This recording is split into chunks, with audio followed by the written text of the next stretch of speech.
All in Good Time. Young couples plans for a right, that's the new. We've moved All on. in Good Time. Just there wasn't a breath We've between, left it between paragraphs. All in Good Time. A young couple plans for honeymoon are scuppered by overwhelming family pressures and travel chaos. Reece Ritchie and Amara Curran are Atul and Vino, this Bolton couple who get married. They get married in a scout hall, and they are surrounded by extended and variously warring families. They have their wedding night in the family home in which he has grown up, in which all the rooms are very close to each other, and it is impossible to escape from the influence of the overpowering father. It's okay because they think they're going to go on honeymoon very soon and get away from all this, but travel plans are messed up by, this is it's a very, very British story. The travel company goes under, so actually they have to end up living in their house, and they realise that they are unable to consummate their love living in their house because they are surrounded by overpowering fathers, extended families, and neighbours doing nothing but talking about each other in the street. Here's a clip. Fancy allowing your son to get married in a scout hall. God knows what they'll give us to eat. Lata, please. Hot dogs round a campfire, I suppose. Namaste. Oh, the poor petals. That is a loveless house. Nothing has blossomed in their garden since Veena. Drought-ridden. Desert. Not a monsoon in sight. So, Can I just say I just looked it up? Did you? Are you there? I didn't know such things existed. Fine. I'm very, very shocked. This began life... You've seen movies about this? Yes!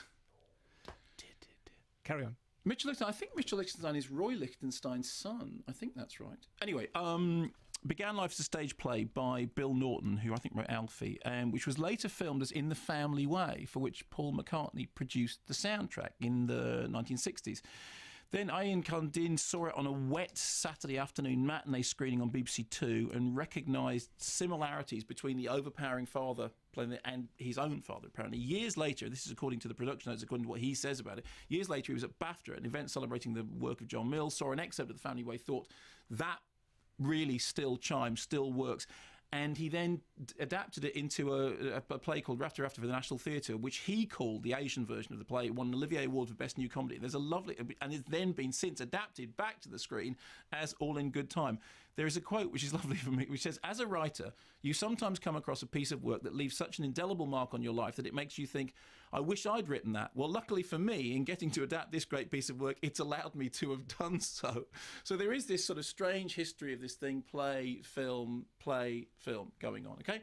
And the film does have an awful lot of charm. It's directed by Nigel Cole, who directed Saving Grace and Calendar Girls and Made in Dagenham, and it makes films that have a way of addressing, an issue, whether it's race or class or politics or gender politics, whatever it is, but in a way which is sort of dramatic and engaging and feel good and funny. And it manages to do all that. There are also some very good performances, notably Harish Patel and Mira Sayal as the mum and dad. Mira Sayal is fantastic as the mum, and he's great as the kind of overpowering father figures. The whole point about it is that this relationship is attempting to play out in the shadow of this father figure. There's also some very likeable backstory about the fact that he works in a cinema.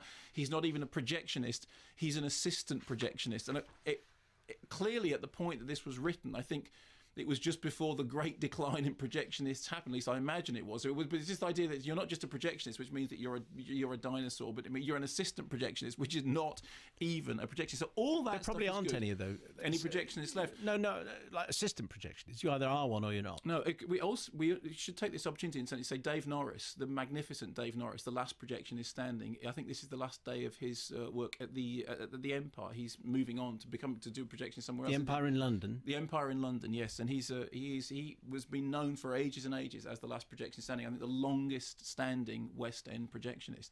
So a magnificent man and a magnificent career. Does he have an assistant? Oh, he has many assistants. Well, there you go. Oh, yes, yeah, minions flooding around. So there are a few anyway. Yeah.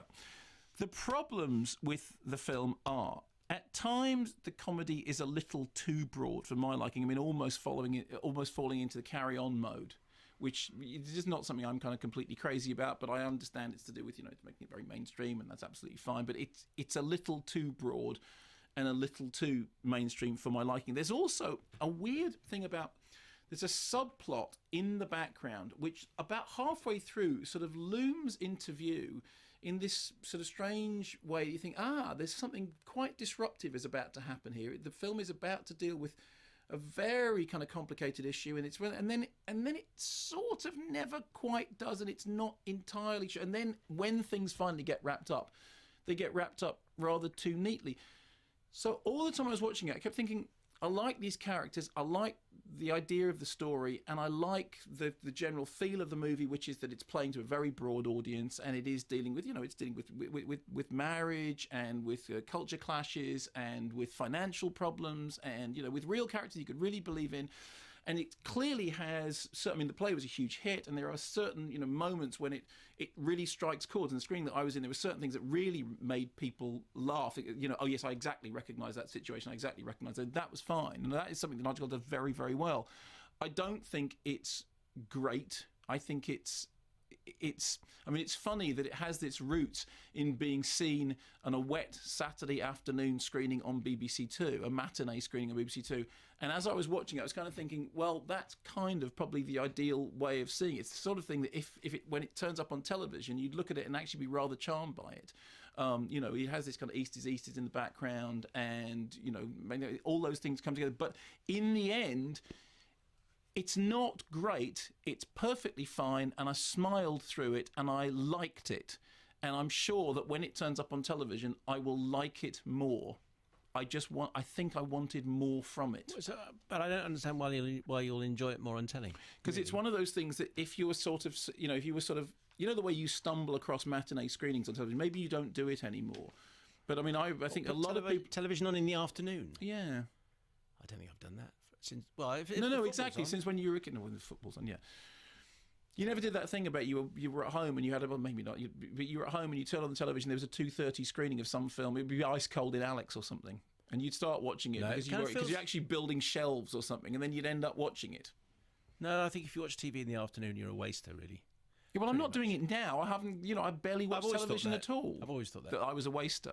No, if you put TV on at 2:30 in the afternoon, what's the point of that? Okay, so basically, okay, fine. Well, that would be the perfect way to see it. It's nice, it's likeable, it's fine. It has some structural problems that are inherent in the original source material that it doesn't actually overcome.